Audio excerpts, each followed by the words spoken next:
Hawaasa Oromoo magaalaa Vancouver naannawaa ishee jiraattan maraaf hawaasni Oromoo Kaanaadaa kutaa bulchiinsa British Columbia magaalaa Vancouver koree qindeessituu deeggarsaa OMN wajjin ta'uun gurraandhala 20 bara 2022 waaree booda sa'a 12 walakkaarraa jalqabuun sagantaa deeggarsa OMN marii hawaasaa qopheessuun isin eegaa jiru. Deeggarsa miidiyaa uummata bal'aa OMN fi marii hawaasaa kana irratti uummanni Oromoo magaalaa Vancouver fi naannoo ishee jiraattan martuu affeeramtanii jirtu jedhu koreen qindeessituu sagantichaa. Keessummoonni sagantaa kana irratti argaman daayireektara olaanaa OMN Muhammad Abdoosh, gulaalaa muummee OMN Dajanee Guutamaa, gaazexeessituu OMN Asiyaa Muhammadiif obbo Abdul Aziz Daatuuti. Teessoon Polish Community Center for 015 Street Vancouver BC V5V4E6 odeeffannoo dabalataatiif lakkoofsa bilbilaa kanneeniin koree qindeessituu sagantichaa qunnamuu dandeessu. OMN tumsuun qabsoo uummata bal'aa tumsuudha. Koree qindeessituu sagantichaa Vancouver British Columbia Canada.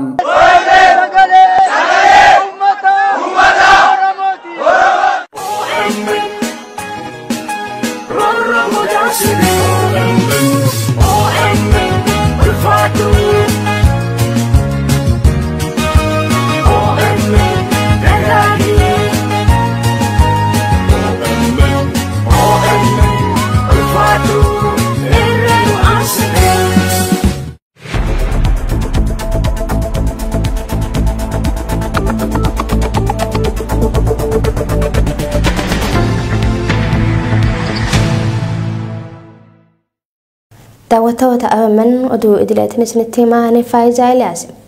Shawaa lixaanaa ginda biratitti waraanni murna bilxiginnaatiin bobbaafamu itti fufiinsaan qe'ee jiraattota barbadeessaa jiraachuun himame.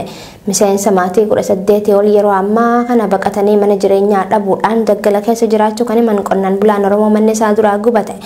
Qe'een qananiin jiraachaa turte hadiyyoomtee diigamuu isiitiif hamileen isaan cabuu miira gaddaatiin OMN itti himanii jiru. Gabaasa qindaa'ee Muhammad Fantaalleetu dubbisa. Gurraandhala 8 bara 2014 ganda Gaagoo Osoleechim halkan qixxee toora sa'aatii 7 keessa mooran mana jireenyaa isaanii humna poolisii addaa Oromiyaa fi milishaatiin marfamee buluun garma sa'aatii 3tti mooran isaanii boombiidhaan haleelamee manneen jireenyaa fi dallaa loonii dabalatee qabeenyi jiraattotaa barbadeeffamuusaa obbo Badhaadhaa Gabbisaa Oromiyaa Miidiyaa Neetworkitti himan. Halkan yeroo manni isaanii humnoota mootummaatiin marfamu sokoksaa fi sagaleen sochii naannoo mana kiyyarraa dhagahamus haalli nageenyaa naannoo keenyaa waan sodaachisaa ta'eef namni gadi bahuuf yaaleen turre jedhu obbo Badhaadhaan.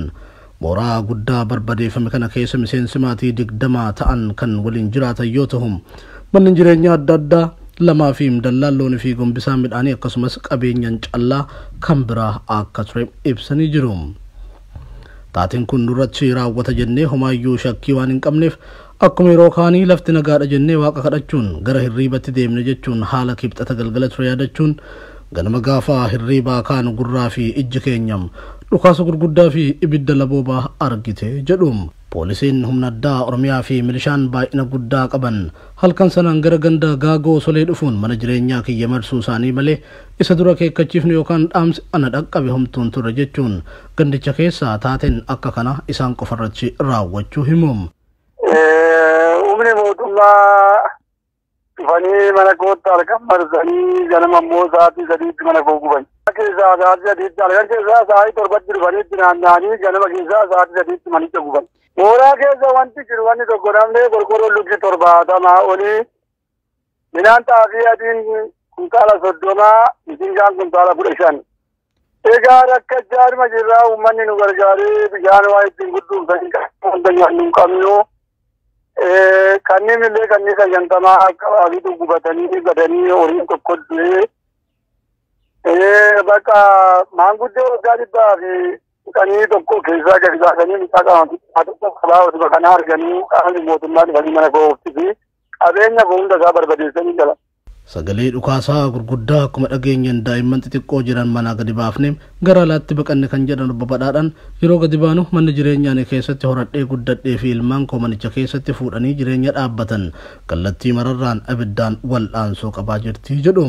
Yeroo sanatti furmaanni nuti qabnu baqachuu qofa waan ta'eef lubbuu keenya baraaruuf gara lagaatti fiigne jechuun akka namni birmatee ibiddicha dhaamsuuf iyyuuf yaadaniin qaamolee nageenyaa mootummaa ibidda sana qabsiisan sodaachuu himatu. Mana jireenyaa isaanii kan qorqoorroo luukii 70 ta'e dabalatee manni ilma isaanii moorma sana keessatti ijaarratee maatii keessatti horachuun jiraatus haleellaa kanaan barbadeeffamuu isaa wal qabatee xaafii bishingaa fi midhaan callaa kan biroo kuntaala 45 ol ta'anis gombisaa midhaanii keessatti ibiddaan gubachuu qonnaan bulaan qabeenya jalaa gubate kun himanii jiru. Loon dallaa cabsanii baqatanii yaa'uu kan himan obbo Badhaadhaan balaa ibiddaatiin loon miidhaman akka jiranis himuun manguddoon gannaa 100 ta'an mana keessaa baqatanii bahuu dadhabuun dhumarra lubbuun oolanis qaamoleen poolisii sun safeeffannaa malee reebicha irratti raawwatanii miidhamanii jiraachuu dubbatu. Miseensonni maatii 18 ol yeroo ammaa kana baqatanii mana jireenyaa dhabuudhaan daggala keessa jiraachuu kan himan qonnaan bulaan Oromoo qe'eensaa gubate kun qe'een qananiin jiraachaa turre hadiyyoomtee diigamuu siitiif hamileen isaanii cabuu miira gaddaatiin OMN itti himanii jiru. Erga taateen suukanneessaan kun isaan irratti raawwatee as sababa yoo odeeffatan maqaa shanii qallabdu jedhuun akka ta'e adda baafachuu kan himan abbaan warraa kun akka jedhame kana ani hariiroo tokkollee qaamolee hidhatan waliin nama qabun turre jechuun himanii jiru. Odoo dhugumaa humnoota kanan qallaba ta'es gochaa suukanneessaa hangana ga'uuf anaa fi dhala koo irratti raawwachuun tarkaanfii sirriis miti kun aadaa fi safuu Oromoorraa fagoodha jechuun midhaan fi loon baqachuu hin dandeenyetti ibidda qabsiisuun gocha faallaa aadaa keenyatti jechuun komatu. Guyyuma gaafa sanaa qaamoleen nageenyaa mootummaa kunniin ganda gaagoo Osolee keessatti qonnaan bultoota 2 ajjeesuu fi ammumallee maatii mannii fi qabeenya jalaa gubate kana doorsisaa jiraachuus Oromiyaa Miidiyaa Neetwork odeeffateera. Hawaasni Oromoo biyya Jarman magaalaa Muunik keessa jiraatan lammiilee Oromoo manneen hidhaa biyya Saawud Arabiyaa keessatti dararaa fi rakkoo adda addaa keessummeessaa jiraniif sagalee ta'uuf hiriira mormii cimaa gaggeessaati jiru. Lammiileen Oromoo manneen hidhaa biyya Saawud Arabiyaa keessatti argaman kunneen waggaa tokko oliif dararaa hammaataa keessummeessaa kan turan yeroo ta'u yeroo ammaa kana lubbuun namoota hedduu achi keessatti dabraati jira. Shan ilmaan Oromooti biyya Saawud Arabiyaa keessatti warri feestaalii irra ciisaa jiru warri beelaaf dheebuun qorraan aduun gubataa jiru suni ijoollee keenya ammoo ittiin daldalachuuf ittiin maallaqa bizinesa ittiin hojjechuufi narraa fe'adhuu jedhee baajata isaa ramadee yeroo mootummaan Saawudii galfatu jedhee gaafatu mootummaan Itoophiyaa abbaan irree waan ittiin biyya qubsiisu waliin naa kenni maallaqa waliin sirraa fudhadhaa.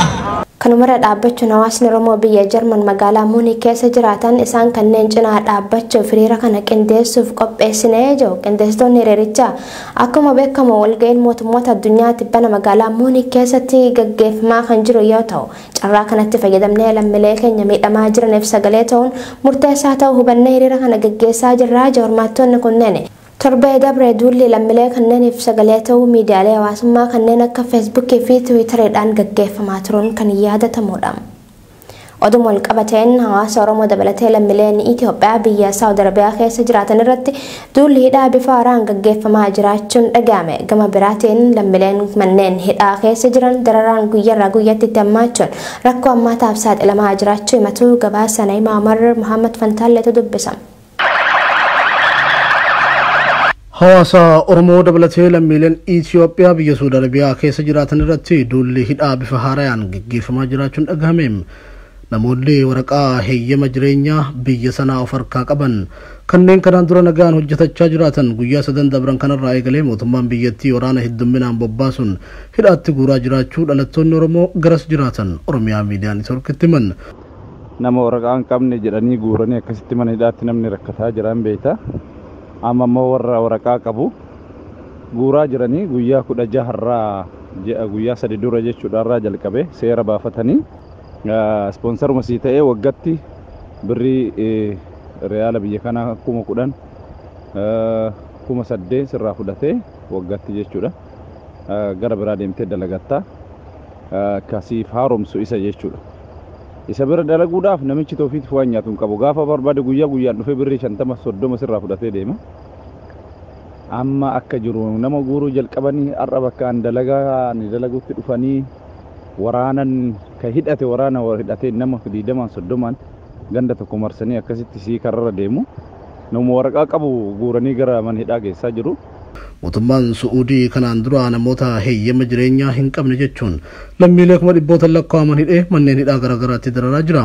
Amma immoo namoonni heeyyama qabdan ispoonsara yookaan kafiila keessan bira malee hojjechuun dandeessan seera jedhuun duula hidhaabanii jiran kanaan wal qabatee haalli nageenyaa keenya nu yaaddeesseera jedhuun kanneen Oromiyaa Miidiyaa Neetwoork dubbise. Magaalota garaagaraa biyyattii keessatti kan hojjetan namoonni baay'een sodaa humnoota kanneeniif manaa bahuu dadhabanii rakkachaa akka jiran Oromiyaa Miidiyaa Neetwoork odeeffateera.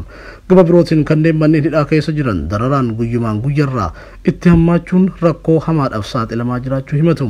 Manneen hidhaa xariiqal karji dabalatee kanneen biroo keessatti eegdonni mana hidhaa humnoota biroo dabalatanii hidhamtootatti seenuun peestaalii irraa guuraa jiru. Sababa kanaan namoonni baay'een dhukkubsachaa jira kan jedhan lammiileen mana hidhaa irraa dubbifne kun haalli jiru kan durirra hammaachuu himanii dirmannaan hatattamaa akka isaan barbaachisu dhaammatan. Gabaasni kan Na'imaa Umar ture. Aduutanya gama birootiin waraanni kaaba Affaar keessatti deemaa jiru gaagama namooma hammaataa ta'e hordofsiisee jira jedhame. Waraanni kaaba Affaar keessatti humnoota Tigraay fi naannoo Affaar kan waraana bilxiginnaatiin deeggaramtu jidduutti deemaa jiru babal'atee gaagama namooma dabalataa geessisaa akka jiru naannichi ibseeti jira.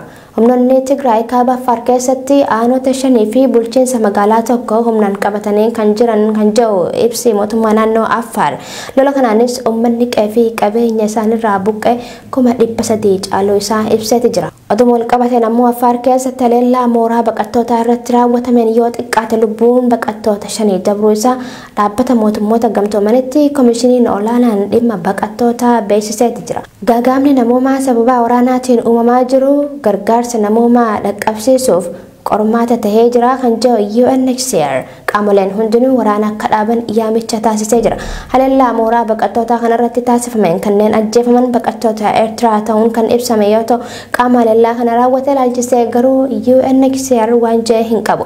Mootummaan naannoo Affaar gama isaatiin haleellaan sun humnoota Tigraay raawwatame jechuun himatullee humnoonni Tigraay ammoo armaan dura himannaa wal fakkaataa waakkataa turaniin. Aduutanya xumuraatiin Birgaadir Jeneraal Tafarraa Maammoo muudama haaraa fudhachuu diduun dhaga'ame. Armaan duras yeroo hooggansa humna addaa naannichaa turanitti ajjeechaa pireezidaantii duraanii naannoo Amaaraa Dr. Ambaachoo Mokonnoonii fi qondaalota olaanoo naannichaa irratti raawwatameen walqabatee hidhaarraa erga ba'aniin booda ramaddii kennameef fudhachuu didaniiti jiru. Gabaasaa kana akka itti aanutti isiniif dhiyeessina. Birgaadir Jeneraal Tafarraa Maammoo muudama haaraa tibba kana kennameef fudhachuuf fedhii akka hin qabne dubbachuu isaaniitu himamaa jira. Haga yeroo dhiyootti ajajaa poolisii addaa naannoo Amaaraa kan turan Birgaadir Jeneraal Tafarraa Maammoo erga aangoorraa kaafamanii bakka biraatti ramadamanii booda muudama haaraa kana fudhachuuf fedhii akka hin qabne dubbachuu isaanii maddeen oduu naannichaa gabaasaati jiru. Mootummaan naannoo Amaaraa ibsa tibba kana baaseen ajajaa poolisii humna addaa naannoo Amaaraa kan turan Birgaadir Jeneraal Tafarraa kaasuudhaan gorsaa dhimmoota nageenyaa pireezidaantii naannichaa ta'uun muudamuu isaanii ibsee ture. Gama taasifameen booda haala nageenyaa naannichaa irratti sirreeffama taasisuu kan ibsu bilxiginnaan naannichaa Meejor Jeneraal Massala Ballaxaa ajajaa humna addaa naannoo Amaaraa ta'uun muudamuu isaanii ibseetu ture. Qondaalota Amaaraa kanneen fiinxaaleeyyii Amaaraa gochaa fi ilaalchaan deeggaran keessaa tokko ta'uun kan dubbatamu Jeneraal Tafarraa Maammoo muudama bakka turan irraa buufamuun ramaddii haaraa diduun isaanii kun yeroo lammadaatii ijaamee jira. Armaan duras yeroo hooggansa humna addaa naannichaa turanitti ajjeechaa pireezidaantii duraanii naannoo Amaaraa Dr. Ambaachoo Mokonnoonii fi qondaalota olaanoo naannichaa irratti raawwatameen walqabate hidharraa erga ba'aniin booda ramaddii kennameef fudhachuu didanii turani. Dhibdeen keessoo bilxiginnaa damee Amaaraa keessatti dhalatee ture qondaalli koree jiddu galeessaa bilxiginnaa ta'e tokko dhimmicha erga saaxilaniin booda paartichi bakka lamatti dhoowwuu danda'a shakkiin jedhus dabalaa dhufeeti jira. Qondaalonni naannoo Amaaraa muudama diduun kan jalqabaa akka hin taane kan yaadachiisan maddeen hoogganaa waajjira paartii naannoo kan turan obbo Yohaannis Biyyaalos bifuma wal fakkaatuun bara dabre daayireektara olaanaa Mallas Akkaadaamii irratti muudamanillee muudamicha diduun isaanii kan yaadatamudha. Hayyangaa daawwattoota OMN oduun keenya isaan gammaatti daawwattanidha. Odeeffannoo gaarii akka irraa argattan ammoo abdiidha qabna. Sagantaalee OMN tanneen akka toliin turtii gaarii.